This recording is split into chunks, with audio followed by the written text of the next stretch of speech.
Hi, my name is EJ Massa. I get requests to do videos all the time, but one I get a lot is the Vortex. It's another piece of stainless steel. This time, it's a circle. You put it in the middle of your grill, and its main purpose is to make circles of chicken wings around it and post them to Instagram. Because it's a scientific fact that if you put chicken wings in a circle, it's the most visually appealing thing a human can do.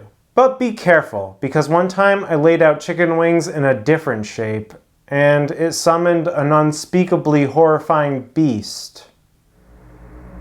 Oh, hello. The reason it took me so long to review is that I already have various Slow N Sears. And the Slow N Sear made some really good chicken pieces, so I didn't see the need. So I thought it would be interesting to pit the Vortex versus the Slow N Sear, in a combat situation. I felt like that would make very compelling YouTube content.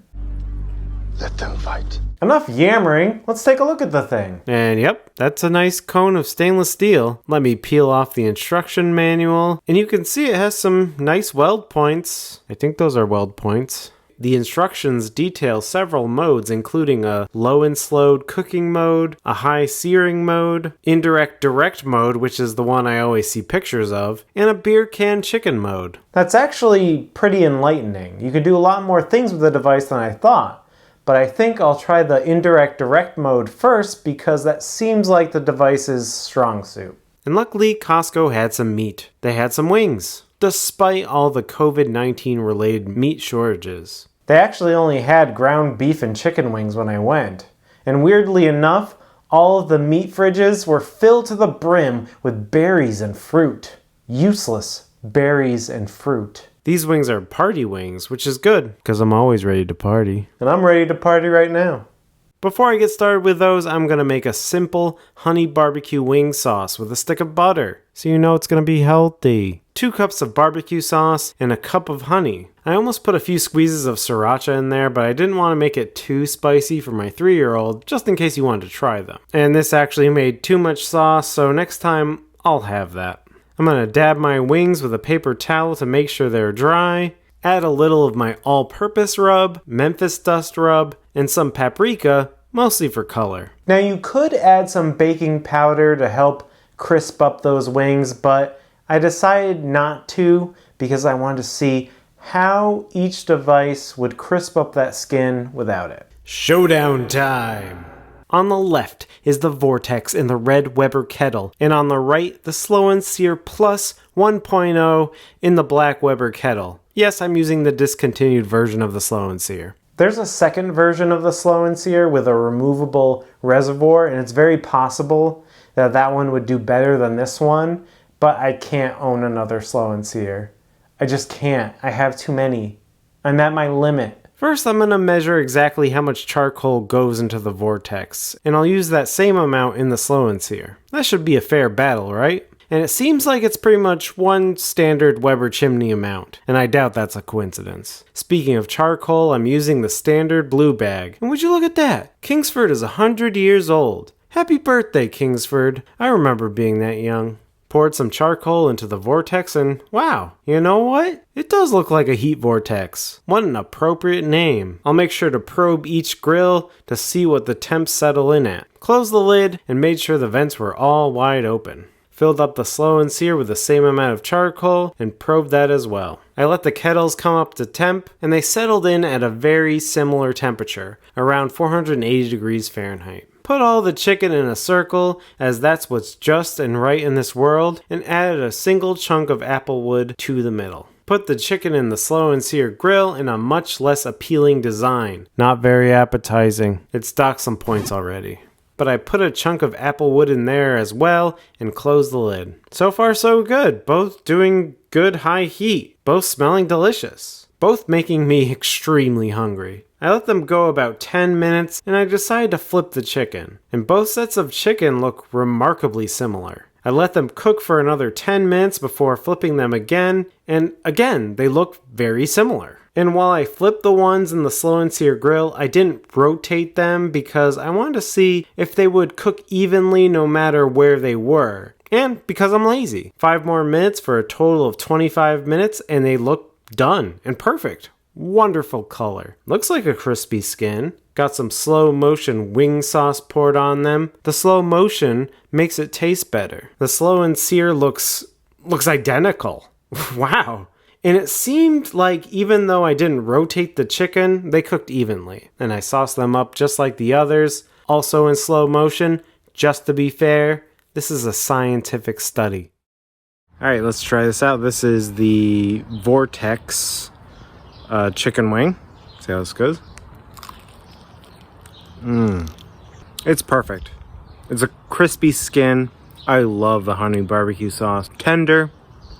Perfectly smoky. I don't think you can make a better chicken wing than that. Let's try the Slow N Sear.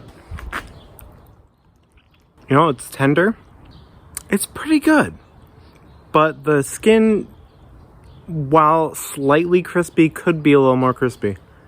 So in conclusion, the wings were basically identical with a slight edge given to the Vortex because the wings had a distinct crispiness to it. But I think if I let the Slow N Sear cook for a couple more minutes, they would have been identical, but I wanted to be fair by cooking them in the same time frame. They were the same in every other aspect: the smoky sweet flavor, the tenderness, and really good color. In further proof, I gave each one to my wife to see if she could tell the difference, and she couldn't. They were the exact same to her.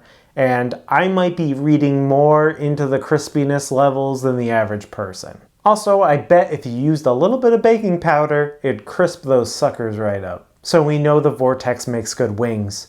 But what about ribs?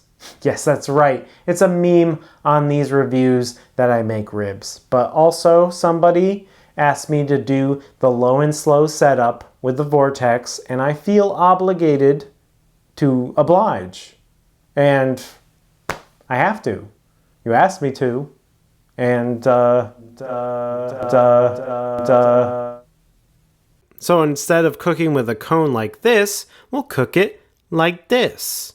Much different. And you basically dump the charcoal around it like a really messy snake method. I'll add a couple of pieces of apple wood on the snake, and then dump half a compact chimney of charcoal at the end. Once it came up to temp around 250 degrees Fahrenheit, I put on a rack of ribs. I cut it in half because I wanted to fit it over the Vortex hole in the center, covered in foil for easy cleanup. They are seasoned with my all-purpose rub, Memphis dust rub, and paprika, and a little cayenne pepper, you know, just to mix it up. I actually found it slightly difficult to settle into the right temp. I find the Slow N Sear easier to control. Heck, I find the regular old snake method easier to control, but eventually it settled into a temp after some vent fiddling. 2 hours later, I decided to wrap them with some squirts of honey, a bunch of squares of butter, and some brown sugar. Wrap it up tight and let it ride out for another hour and a half. Then I painted on some of that leftover wing sauce, since I made so much, and let that sauce set,